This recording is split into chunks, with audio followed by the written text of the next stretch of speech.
बिस्मिल्लाहिर्रहमानिर्रहीम। अस्सलाम वालेकुम इस्लामिक टीचर के प्यारे दोस्तों, हम उम्मीद करते हैं कि आप खैरियत से होंगे। हमारी दुआ है कि अल्लाह पाक आपको खैर व आफियत से रखे। प्यारे दोस्तों, दिल का सुकून कौन नहीं चाहता। हर दौर में हर इंसान की ये चाहत रही है कि मुझे दिल का चैन और इत्मीनान मिल जाए। इस इत्मीनान को इंसान ने जगह जगह तलाश किया। कोई इस सुकून को मुख्तलिफ रिसालों और किताबों में तलाश कर रहा है, कोई सैर व तफरीह के मकामात में, कोई बागात में जाकर दरख्तों और पौधों के दरमियान घूम फिर कर और फूलों के रंग व बू में सुकून तलाश कर रहा है, और कोई खेल कूद और जदीद तफरीही आलात के जरिए सुकून व इत्मीनान पाने की कोशिश कर रहा है। लेकिन इंसान खुद से जितने रास्ते सुकून हासिल करने के लिए तलाश कर रहा है, उनमें से किसी तरीके में वक्त बर्बाद होता है तो कहीं पैसा जाया होता है, कहीं ईमान व अखलाक की खराबी मिलती है और कहीं सेहत को दांव पर लगाना पड़ता है।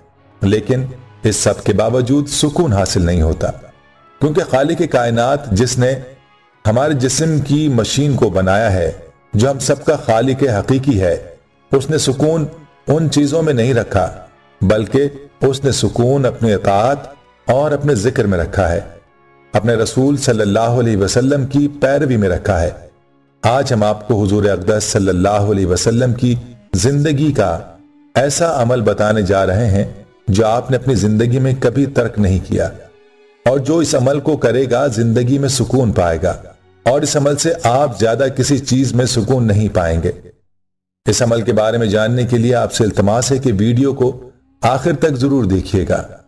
प्यारे दोस्तों, अगर आप हमारे चैनल इस्लामिक टीचर की वीडियो पहली बार देख रहे हैं और अभी तक आपने हमारे चैनल को सब्सक्राइब नहीं किया, तो हमारी आपसे गुजारिश है कि आप हमारे चैनल को जरूर सब्सक्राइब कर लें और साथ ही लगे बेल के बटन को भी प्रेस कर लें, ताकि आपके पास फ्यूचर में हमारी अपलोड होने वाली मजीद इस्लामिक और मालूमाती वीडियोस का नोटिफिकेशन बर वक्त मिलता रहे। प्यारे दोस्तों, इसमें कोई शक नहीं कि सारे इंसान खुशहाली की चाहत रखते हैं और इसके लिए कोशिश भी रहते हैं, लेकिन सुकून को दुरुस्त जगह पर तलाश नहीं करते और उनकी कोशिशें गलत जगह पर इस्तेमाल होती हैं। अहले इल्म व दानिश का कहना है कि जब अल्लाह ताला किसी के साथ भलाई का इरादा फरमा ले तो उसकी शरह सद्र फरमा देता है। इससे बड़ी नेमत भी कोई नहीं है। शरह सद्र अजीम तरीन नेमत और असबाब हिदायत में शामिल है। जैसे कि इब्न क़ीम रहमहुल्लाह कहते हैं, शरह सद्र जिस तरह हिदायत का सबब है, इसी तरह हर नेमत और भलाई की बुनियाद भी है। इसलिए अल्लाह ताला से शरह सद्र की दुआ करनी चाहिए और उससे ऐसे अमाल की तौफीक मांगनी चाहिए जिनमें अल्लाह ने सुकून रखा है। अल्लाह पाक कुरान की सूरह रात की आयत 28 में फरमाता है, जिसका तर्जुमा है, आगाह रहो अल्लाह की याद से दिलों को इत्मीनान नसीब होता है। इत्मीनान कल्ब एक बहुत बड़ी नेमत है, इसे दौलत से खरीदा नहीं जा सकता। दिल के इत्मीनान को अल्लाह ने अपने जिक्र में रखा है। अब ये अल्लाह का जिक्र जिस भी सूरत में हो, चाहे नमाज की सूरत में हो, दुआ की सूरत में हो और किसी भी इबादत की सूरत में हो, जो अल्लाह के जिक्र को इख्तियार करेगा सुकून पाएगा। दोस्तों, आए अब हम आपको बताते हैं उस खास अमल के बारे में जिससे ज्यादा सुकून किसी दूसरे अमल में नहीं है, और इस अमल को करने से आप ऐसे सुकून पाएंगे कि आपको किसी दूसरे अमल में ऐसा सुकून ना मिलेगा, क्योंकि यह अमल हुजूर अक़दस सल्लल्लाहु अलैहि वसल्लम का महबूब अमल रहा है, जिसे आप सल्लल्लाहु अलैहि वसल्लम ने अपनी जिंदगी में कभी भी नहीं छोड़ा। दोस्तों, यह अमल है तहज्जुद के वक्त की 11 रकातें। रवायात में मुताद्दिद अहादीस ऐसी हैं जिनमें आप सल्लल्लाहु अलैहि वसल्लम के इस मामूल के बारे में मुख्तलिफ अंदाज में जिक्र मिलता है और तहज्जुद की नमाज के फजाइल बयान किए गए हैं। इस मुख्तसर वक्त में इनका अहाता बहुत मुश्किल है। अलबत्ता हम आपको चंद रवायात बताते हैं जिनसे आप सल्लल्लाहु अलैहि वसल्लम के मामूल और तहज्जुद की फजीलत का अंदाजा हो सके। हजरत आयशा रजी अल्लाह अन्हा से रिवायत है कि रसूलुल्लाह सल्लल्लाहु अलैहि वसल्लम इशा की नमाज से फारिग होकर सुबह सादिक तक 11 रकातें पढ़ते थे और हर 2 रकात के बाद सलाम फेरते और एक वितर की पढ़ते और सजदे में इतनी देर ठहरते جتنی دیر میں تم میں سے کوئی 50 آیتیں پڑھے۔ جب مؤذن اذان سے فارغ ہوتا تو رسول اللہ صلی اللہ علیہ وآلہ وسلم کھڑے ہوتے اور 2 ہلکی پھلکی رکعتیں پڑھتے، پھر داہنی کروٹ پر لیٹتے یہاں تک کہ مؤذن بلانے کے لیے آتا۔ دوستو، یہ آپ صلی اللہ علیہ وسلم کی زندگی کا مستقل معمول رہا، جسے آپ صلی اللہ علیہ وسلم کی ازواج مطہرات اور دوسرے صحابہ اکرام رضی اللہ تعالی عنہ نے مختلف الفاظ میں نقل کیا ہے۔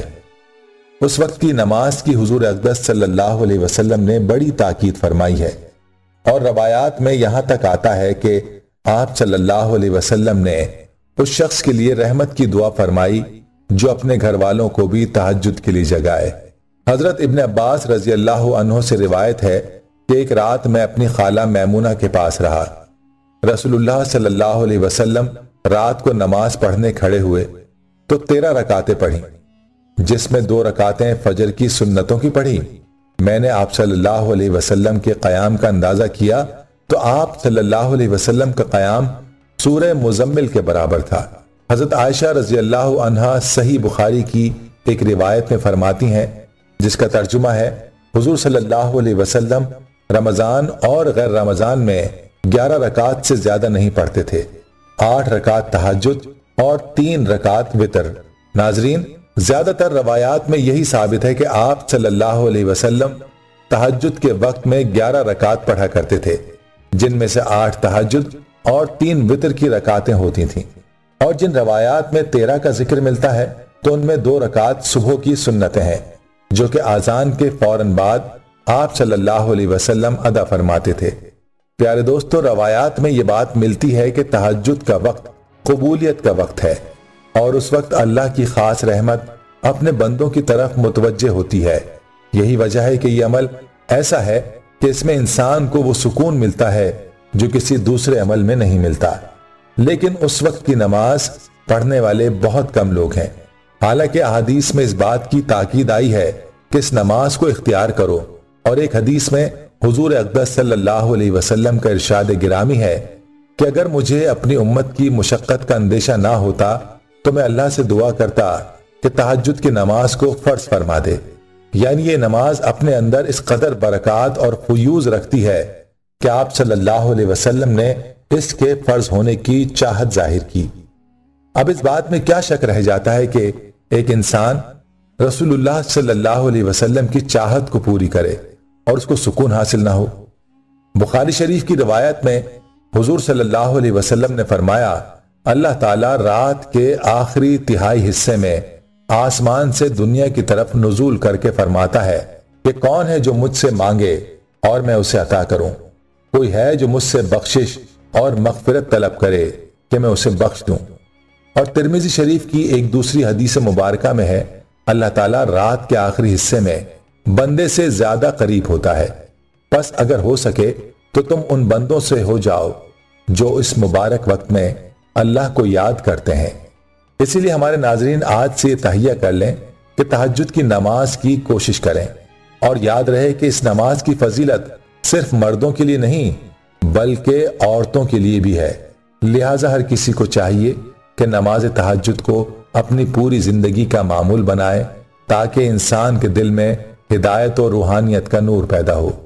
جامع ترمذی حضرت ابو ہریرہ رضی اللہ تعالیٰ عنہ سے روایت ہے کہ حضرت صلی اللہ علیہ وسلم نے ارشاد فرمایا، جس کا ترجمہ ہے، فرض نمازوں کے بعد سب سے افضل نماز تہجد کی نماز ہے۔ اور جامع ترمذی کی ایک دوسری حدیث میں حضرت علی رضی اللہ تعالیٰ عنہ سے مروی ہے، رسول اللہ صلی اللہ علیہ وسلم نے فرمایا کہ جنت میں ایسے بالا خانے ہیں جن کا اندرونی حصہ باہر سے اور بیرونی حصہ اندر سے نظر آتا ہے۔ تو ایک عربی کھڑا ہوا اور عرض کرنے لگا، اے اللہ کے رسول صلی اللہ علیہ وسلم، یہ بالا خانے کن لوگوں کے لیے ہوں گے؟ تو آپ صلی اللہ علیہ وسلم نے فرمایا، اس کے لیے جو اچھا کلام کرے، مسکینوں کو کھانا کھلائے، ہمیشہ روزے رکھے اور رات کو نماز پڑھے جب دوسرے لوگ سو رہے ہوں۔ اللہ سے دعا ہے کہ وہ ہم سب کو تہجد کی توفیق عطا فرمائے اور دلی سکون بھی، آمین۔ اللہ سے دعا ہے کہ اللہ ہمیں دین کی سمجھ نصیب فرمائے اور اس کے مطابق जिंदगी बसर करने की तौफीक अता फरमाए, आमीन। प्यारे दोस्तों, हम ये उम्मीद करते हैं कि आपको हमारी आज की ये वीडियो जरूर पसंद आई होगी। अगर आपको हमारी आज की ये वीडियो पसंद आई है तो आपसे गुजारिश करते हैं कि आप हमारे चैनल इस्लामिक टीचर को जरूर सब्सक्राइब कर लें और साथ ही लगे बेल के बटन को भी प्रेस कर लें, ताकि आपके पास हमारी आने वाली मजीद मालूमाती वीडियोस का नोटिफिकेशन बर वक्त मिलता रहे। सब्सक्राइब के साथ साथ हमारी वीडियोस को लाइक भी करें और अपनी कीमती राय का इजहार कमेंट्स में जरूर करें। कमेंट्स में आप अपने सवालात भी हम तक पहुंचा सकते हैं। अल्लाह ताला आपको अपने हिफ्ज़ व अमान में रखे, आमीन आमीन।